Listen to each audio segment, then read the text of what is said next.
यानंतर एक मोठी बातमी येते। भारताच्या इशाऱ्यानंतर पाकिस्तानी मंत्री घाबरून गेलेत।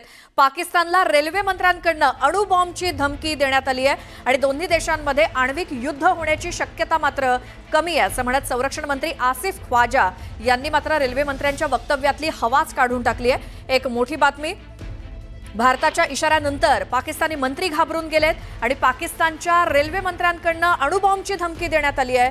मात्र दोन्ही देशांमध्ये आण्विक युद्ध होण्याची शक्यता मात्र कमीच आहे।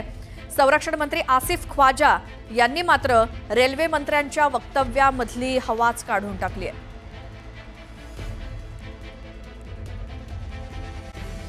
तर पहलगाम हल्ल्यानंतर सुरक्षा दलाने जम्मू काश्मीरमध्ये दहशतवाद्यांच्या विरोधात धडक कारवाई सुरू केली आणि आतापर्यंत जम्मूतील 9 दहशतवाद्यांची घरे उद्ध्वस्त करण्यात आली आहेत। सुरक्षा दलाने बांदीपोरात जमील अहमद नावाच्या दहशतवाद्याचं घर हे स्फोट घडवून उडवलं।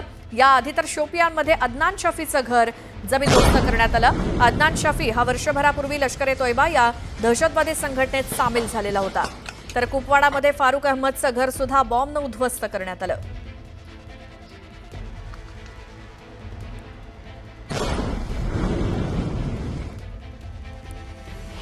सीआरपी आई, यहाँ पे पुलिस आई, उन्होंने घर पे पूछा कि ये घर फारूक का है, तो यहाँ पे कहा कि नहीं ये फारूक का घर नहीं है, ये उसके छोटे भाई का है।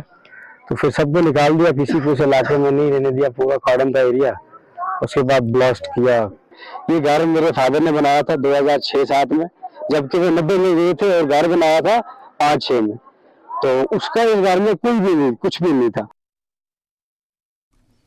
तर जम्मू काश्मीरमधील पहलगाम हल्ल्यानंतर राष्ट्रीय तपास संस्थेने आता तपास सुरू केलेला आहे। एनआयएचे अधिकारी स्थानिकांकडून हल्ल्याबाबत चौकशी करतायत, तसंच एनआयएची टीम पोलिसांकडून हल्ल्याची माहिती घेणार आहे। तर एनआयएकडून दहशतवाद्यांच्या शेकडो सहकार्यांना चौकशीसाठी ताब्यात घेण्यात आलं। दहशतवादी कारवायांमध्ये सहभागी असणाऱ्या लोकांविरोधात ही कारवाई सुरू करण्यात आली आहे। दरम्यान जम्मू आणि काश्मीरमध्ये सक्रिय असलेल्या स्थानिक दहशतवाद्यांची यादीच जाहीर करण्यात आली आहे।